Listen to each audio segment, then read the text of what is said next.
예수님에게도 꿈이 있으셨습니다. 예수님의 꿈을 가로막는 수많은 벽들이 있었습니다. 하지만 그럼에도 불구하고 예수님은 그 모든 벽을 넘어 주님의 꿈을 이루셨습니다. 예수님의 꿈은 무엇이었습니까? 그것은 이 땅에 교회를 세우는 것이었습니다. 우리 마태복음 16장 18절 말씀 함께 읽겠습니다. 또 내가 내게 이르노니 너는 베드로라. 내 교회를 세우리니 음부의 권세가 이기지 못하리라. 아멘. 예수님의 꿈은 음부의 권세가 이기지 못하는 교회를 세우는 것이었습니다. 음부의 권세가 이기지 못할 뿐 아니라 음부의 권세를 영원토록 이기는 교회를 세우기를 원하셨습니다. 그래서 말씀하실 때 그 교회를 내 교회다 라고 말씀하셨어요. 내가 내 교회를 세우리니. 그러므로 이 땅에 존재하는 모든 교회는 주님의 교회가 되는 것입니다. 사탄은 예수님의 그 꿈을 이루지 못하게 하기 위하여 가진 방법으로 그 사명을 반대했지만 그럼에도 불구하고 예수님은 그 담을 뛰어넘어 자신의 피로 값주고 교회를 사셨습니다. 사도행전 20장 28절 말씀 읽어보겠습니다. 성령이 그들 가운데 여러분을 감독자로 삼고 교회를 보살피게 하셨느니라. 아멘. 교회는 하나님이 자기 피로 사신 하나님의 것입니다. 이 땅에 교회를 세우는 것은 하나님의 꿈이셨고 예수님의 꿈이셨습니다. 그 교회를 통하여 음부의 권세를 이기고 음부의 권세에 묶여있는 모든 영혼들을 진리 가운데 자유하게 만들며 하나님 나라를 확장하기를 주님께서는 원하셨던 것입니다. 그리고 이제 그 교회를 하나님의 사람들에게 맡기셨어요. 우리가 조금 전에 읽었던 본문의 말씀 다시 한번 보면 성령이 그들 가운데 여러분을 감독자로 삼고 하나님이 자기 피로 사신 교회를 보살피게 하셨느니라. 즉 하나님의 꿈이 예수님의 꿈으로 넘어왔고 그 꿈이 이제 교회를 섬기는 우리들 가운데 전달되었다는 것입니다. 그러면 여러분, 우리 모든 사람들이 영광스러운 꿈을 하나 가지고 있는 것입니다. 그 꿈은 무려 하나님의 꿈이셨고 그 꿈은 무려 예수님의 꿈이셨으며 이제 그 꿈이 우리에게 넘어오게 된 것입니다. 영광스러운 그 꿈. 혹시 옆에 있는 분들이 모르실 수 있으니까 한번 인사 나누도록 하겠습니다. 당신은 위대한 꿈의 계승자입니다. 아멘. 여러분, 우리는 위대한 꿈의 계승자들입니다. 이 땅을 살아가는 모든 사람들은 개인적인 하나님의 부르심이 다 있지만 그 모든 개인적인 부르심 가운데 더 큰 부르심은 무엇이냐면 우리 모두가 하나 되어서 하나님의 꿈, 예수님의 꿈을 계승하는 것입니다. 저에게는 그러므로 꿈이 있습니다. 오륜교회가 하나님이 꿈꾸셨던 바로 그 교회, 오륜교회가 예수님이 꿈꾸셨던 바로 그 교회가 되는 것입니다. 사람에 의해서 움직이는 교회, 재정에 의해서 흔들리는 교회, 프로그램에 의해서 바쁜 교회가 되는 것이 아니라 세상의 눈치를 보는 교회가 되는 것이 아니라 오직 하나님에 의해서 움직여지고 세워지는 아름다운 교회가 되기를 소망합니다. 그렇다면 여러분, 구체적으로 우리가 이 땅 가운데 이루어야 될 그 교회의 모습은 어떤 모습일까요? 우리가 꿈꾸어야 될 교회의 모습은 어떤 모습일까요? 기독교 역사 가운데 가장 아름다운 교회를 이루었던 안디옥 교회의 모습을 통하여 우리가 꿈꿔야 될 교회의 모습을 살펴보는 그런 시간 되기를 소망합니다. 첫 번째, 우리가 꿈꾸는 교회의 모습은 주의 손이 함께하는 교회입니다. 주의 손이 함께하는 교회입니다. 21절 말씀 읽도록 하겠습니다. 주의 손이 그들과 함께 하시며. 아멘. 안디옥 교회를 소개하는 첫 번째 특징은 무엇이냐면 주의 손이 함께하는 교회라는 것입니다. 아니, 안디옥 교회가 어떻게 세워진 교회이기에 그 교회를 바라볼 때 주의 손이 함께하는 교회다라고 특징을 붙였을까요? 그 배경을 한번 살펴보도록 하겠습니다. 사도행전 11장 19절 말씀 함께 읽어봅니다. 그때에 스데반의 일로 일어난 환난으로 말미암아 버니게와 구브로와 안디옥까지 이르러 유대인에게만 말씀을 전하는데. 아멘. 여러분, 지금 스데반 일로 흩어진 사람들이 곳곳에 다니면서 복음을 전하고 있습니다. 그런데 이 본문의 말씀은 어디선가 많이 본 말씀 아닌가요? 못 보셨습니까? 다 다루었던 말씀입니다. 지난 사도행전 8장 1절에 나오는 말씀과 매우 비슷한 말씀입니다. 사도행전 8장 1절 말씀 한번 읽겠습니다. 사울은 그가 죽임당함을 마땅히 여기더라. 그날에 예루살렘에 있는 교회에 큰 박해가 있어 사도 외에는 다 유대와 사마리아 모든 땅으로 흩어진더라. 아멘. 그러니까 사도행전 8장에서 사울이 스데반을 죽인 이후에 예루살렘 교회는 큰 핍박을 받게 됩니다. 그래서 성도들은 더 이상 예루살렘 교회 가운데 머물 수가 없었어요. 흩어지는 가운데 그들이 여러 곳으로 흩어졌는데 그 흩어지는 모습을 오늘 본문의 말씀인 11장 19절에서 묘사하고 있는 것입니다. 그러니까 사도행전 8장 1절 말씀과 사도행전 11장 19절 말씀은 서로 연결되고 있는 말씀이죠. 그런데 그들이 흩어지는 가운데도, 그들이 쫓겨나는 가운데도, 그들이 모든 것을 내려놓고 도망치는 그 중에서도 그들과 함께하는 분이 있었는데 주의 손이 그들과 함께하고 있었다는 것입니다. 모든 것이 끝난 것 같은 상황에서도 주의 손이 그들과 함께하였습니다. 남들이 보기에는 죄인 같은 모습이어서 그냥 도망치는 사람들처럼 보이는지 모르겠지만 그들의 심령 가운데, 그들의 인생 가운데 하나님이 그들을 붙잡고 계셨다는 것입니다. 여러분, 이것이 우리가 꿈꿔야 될 첫 번째 모습이 되는 줄 믿습니다. 주의 손이 함께하는 교회, 주의 손이 함께하는 성도가 되는 것이죠. 인생은 결국 내가 누구와 함께하느냐에 따라서 우리 인생이 결정나는 것입니다. 주의 손이 함께하는 그들은 가는 곳곳마다 예수를 전하기 시작했어요. 지도를 한번 볼까요? 19절 말씀 보면 예루살렘에서 핍박이 있어서 버니게와 구브로와 안디옥까지 흩어졌다라고 표현하고 있습니다. 꽤 먼 지역을 그들이 이동하고 있는데 이동하는 곳곳에서 그들은 모든 사람들에게 복음을 전했는데 그 사람들은 전부 유대인들이었어요. 그런데 그들이 안디옥에 들어가자 이전에 한 번도 하지 않은 시도를 하기 시작합니다. 그것은 완전 이방인 헬라인에게 복음을 전하는 것입니다. 20절 말씀 읽어보겠습니다. 그 중에 구브로와 구레네 몇 사람이 안디옥에 이르러 헬라인에게도 말하여 주 예수를 전파한. 아멘. 그 중에 몇 사람이 안디옥에 들어갔는데 그곳에서 헬라인에게 복음을 전하기 시작했다는 것입니다. 여기서 말하는 헬라인은 헬라파 유대인을 말하는 것이 아니라 완전한 헬라인입니다. 이전에 한 번도 이런 일이 없었는데 안디옥 가운데 들어가서 그들은 이전에 누구도 하지 않았던 시도를 하기 시작한 것이죠. 완전한 이방인들에게 복음을 전했어요. 여러분, 이것은 정말 놀라운 일이었습니다. 최초로 이방인에게, 완전한 헬라인에게 복음을 전한 일이 벌어졌어요. 여러분, 근데 그 복음을 누가 전했다고요? 베드로가 전했습니까? 요한이 전했습니까? 아니에요. 무명의 사람들이에요. 이름도 알려지지 않습니다. 그냥 몇 사람으로 그냥 뭉뚱그려 말하고 있는 무명의 그 사람들, 무명의 그 사람들이 그 누구도 하지 못했던 놀라운 일들을 행하기 시작한 것입니다. 그들은 비록 무명이었지만 그들은 주의 손이 함께하고 있었습니다.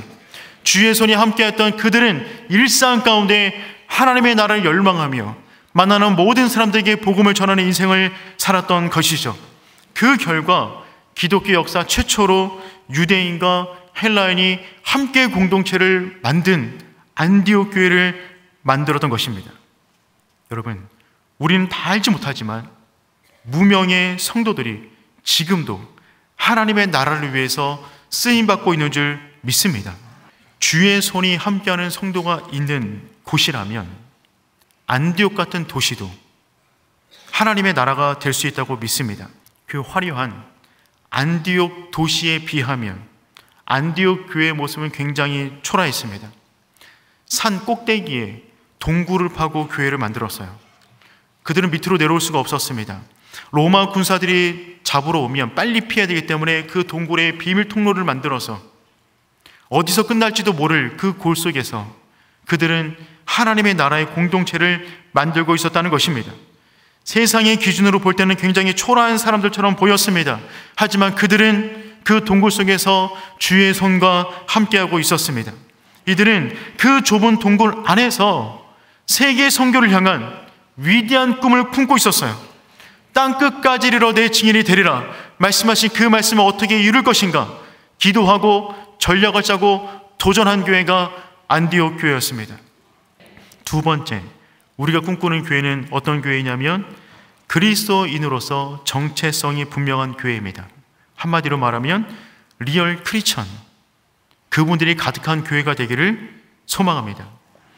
안디옥 교회에서 헬라인들이 예수를 믿었다라고 하는 소문이 파다하게 퍼졌습니다. 그 가운데 예루살렘 교회가 그 소문을 듣기 시작했어요.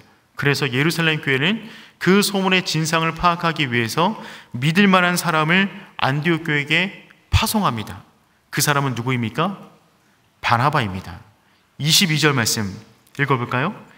예루살렘 교회가, 여러분, 바나바는 누구입니까?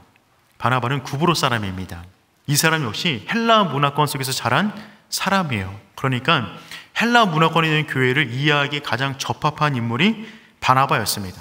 그는 헬라 문화뿐만 아니라 헬라어를 능숙하게 사용하는 사람이었습니다. 그는 부유한 집안의 사람이었어요. 하지만 그 부를 자신이 독점하는 것이 아니라 부가 필요한 사람들에게 흘려보내는 삶을 살았죠. 그래서 그는 자신의 땅을 팔아서 예루살렘 교회가 처음에 세워지는데 큰 공을 세웠던 사람이 요셉, 바나바였습니다. 그런데 그 바나바의 원래 이름은 요셉이에요. 그런데 바나바는 누구를 만나든지 간에 너무나 인자하고 자비로운 모습을 보여줬습니다. 그를 만나면 모든 사람들이 위로를 받았어요. 여러분 주변에 그런 분 계세요? 그분하고 대화 나누면 큰 위로를 받는 그런 분 계십니까? 있기를 축복합니다. 혹시 그런 분이 있다 그러면 여러분 그분을 어떻게 부르시겠어요? 저분은 위로의 사람이다 라고 부르지 않을까요? 없어서 모르시는가 본데 보통 그렇게 부릅니다. 그런데 이 바나바, 이 요셉이라는 사람과 만나면 모든 사람이 위로를 받으니까 사도들이 그의 이름을 바나바라고 붙였어요. 바나바는 어떤 뜻이냐면 위로의 아들이다 라는 의미가 됩니다. 여러분 신약 성경을 읽다가 어떤 사람의 이름 가운데 바자가 나오면 그것은 의미가 누구누구의 아들 이런 뜻이 됩니다. 모모의 아들 이런 뜻이 돼요. 예를 들어서 바돌로메, 그러면 돌로메의 아들입니다. 소경 바디메오, 그러면 디메오의 아들이에요.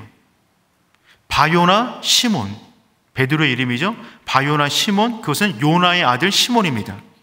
요한의 아들 시몬아, 내가 나를 사랑하느냐. 그 이름을 베드로로 바꾸신 것이죠. 그러니까 바나바는 어떤 뜻이냐면 나바의 아들이에요. 나바는 뭐냐면 위로란 뜻입니다. 바나바는 그 이름 자체가 위로의 아들이다. 그가 태생적으로 받은 요셉이라는 이름이 있지만 그의 삶의 모습이 위로로 가득했기 때문에 사람들이 그를 볼 때 바나바라고 붙인 것입니다. 그러니까 바나바는 안디옥 교회를 목회하기에 최적화된 사람이었어요.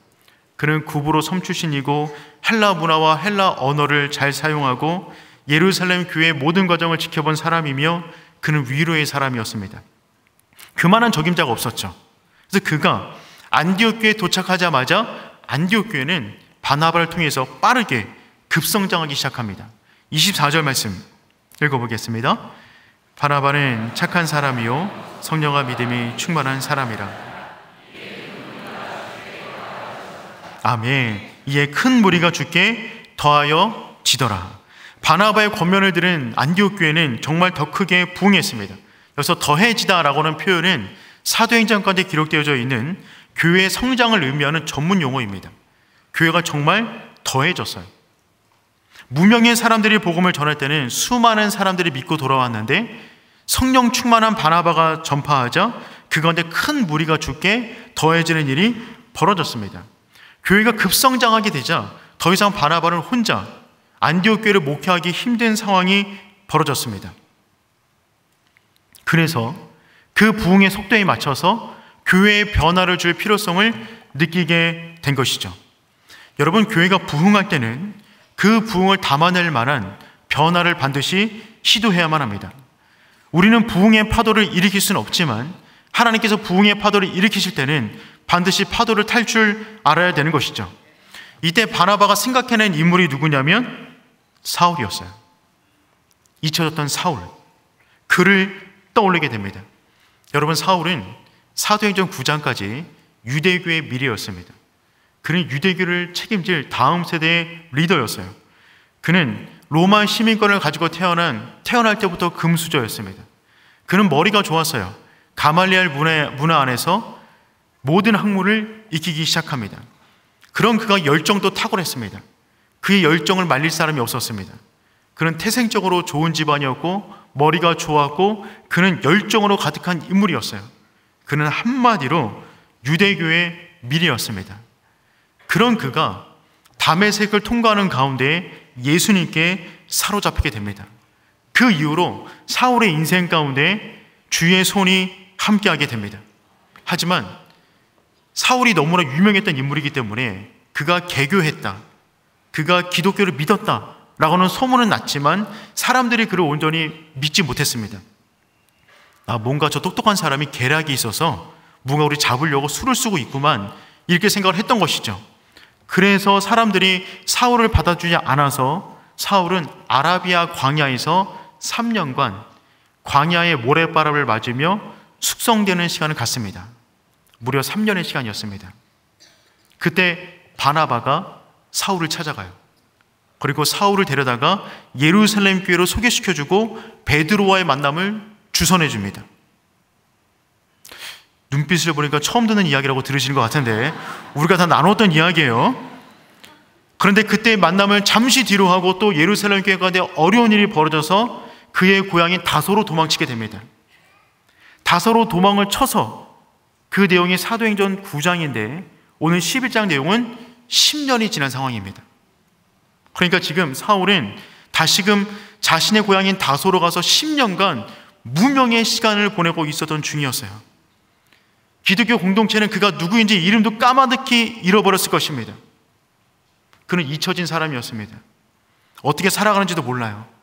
10년 동안 그는 복음을 위해서 완전히 발효된, 푹 고안한 하나님 나라의 사람으로 변화되어 있었습니다.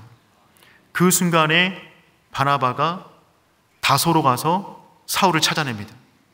그리고 다소에서 다시금 안디옥으로 데리고 와서 안디옥에서 함께 목회를 하기 시작합니다.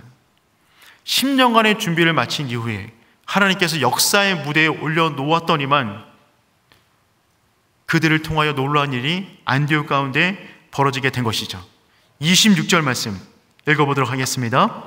만남에 안디옥에 데리고 와서 아멘. 바나바는 사울을 안디옥에 데리고 와서 1년간 큰 무리를 함께 가르쳤습니다. 바나바와 사울은 하나님 나라를 위한 환상의 콤비였어요. 바나바는 위로의 사람입니다. 그를 만나면 모든 사람들이 위로를 경험할 수밖에 없어요. 사울은 복음을 누구보다 논리적으로 잘 전달하는 복음의 사람이었어요. 그 두 사람이 함께 목회를 하니까 안디옥 교회는 폭발적으로 부흥하기 시작했습니다. 그 부흥의 모습이 예수를 믿지 않는 사람들 눈에 보기에도 너무나 확연했어요. 너무나 분명했어요. 그래서 그들을 부르는 신조어가 만들어졌습니다. 그 전에 한 번도 이렇게 부른 적이 없는데 안디옥 교회 사람들을 보니까, 그들의 삶의 형태를 보니까, 그분들의 인생의 방향을 보니까 이와 같은 신조어를 붙이게 된 것이죠. 그 신조어가 무엇입니까? 그리스도인입니다. 26절 말씀 읽어보겠습니다. 제자들이 안디옥에서 비로소 그리스도인이라 일컬음을 받게 되었더라. 아멘. 안디옥에서 역사상 처음으로 그들을 부르는 이름이 그리스도인이라는 이름을 붙였다는 것입니다. 그 당시 안디옥 교회 안에 수많은 사람들이 무언가에 빠져 있었어요. 안디옥 도시 가운데 세속적인 문화에 빠져 있는 사람들, 성적 탐닉에 속한 사람들, 돈의 욕망에 빠진 사람들, 바쿠스와 같은 이방신에 빠진 사람들, 수많은 사람들이 있었는데 안디옥 교인들을 바라보는 그 용어는 무엇이었다고요? 그리스도 안에 있는 사람들. 처음에 이 말은 비아냥거리는 말이었습니다. 죄송하지만 똘마니 정도의 말이에요. 비아냥거리는 말이었어요. 하지만 그들은 어느 순간에 그리스도인 비아냥거리며 말하다가 그렇게 말한 사람들이 그리스도인이 되어버린 것입니다. 그들 역시 그리스도인의 삶의 양식 가운데 들어오게 된 것이죠. 그러니 여러분, 그리스도인, 이 말은 얼마나 영광스러운 표현인지 모릅니다. 예수 믿은 지 1년밖에 되지 않은 안디옥 교회, 그들의 영적인 성숙과 성장은 눈에 띄게 보였습니다. 교회를 10년 다닌다고 해서 10년치 믿음이 성장하는 것은 아닙니다. 교회를 1년 다녀도 10년치만큼 성장해 나갈 수가 있는 것이죠. 영적 성장에는 반드시 지름길이 있어요. 그리스도인으로서 분명한 정체성을 지니고 그 정체성에 걸맞는 인생을 살아갈 때 우리 삶은 얼마든지 성장해 나가는 줄 믿습니다. 그리스도인인 여러분, 그리스도에게 속한 사람으로서 삶의 모습을 살아가는 저와 여러분 되기를 축복합니다. 어떤 분이 혹시나 여러분에게 종교가 무엇입니까? 라고 묻는다면 우리는 쉽게 말할 수 있습니다. 기독교입니다. 어느 교회 다니십니까? 묻는다면 우리는 당당하게 말할 수 있죠? 오륜교회입니다. 그런데 이 질문은 쉽지가 않아요. 당신은 그리스도에게 속한 그리스도인입니까?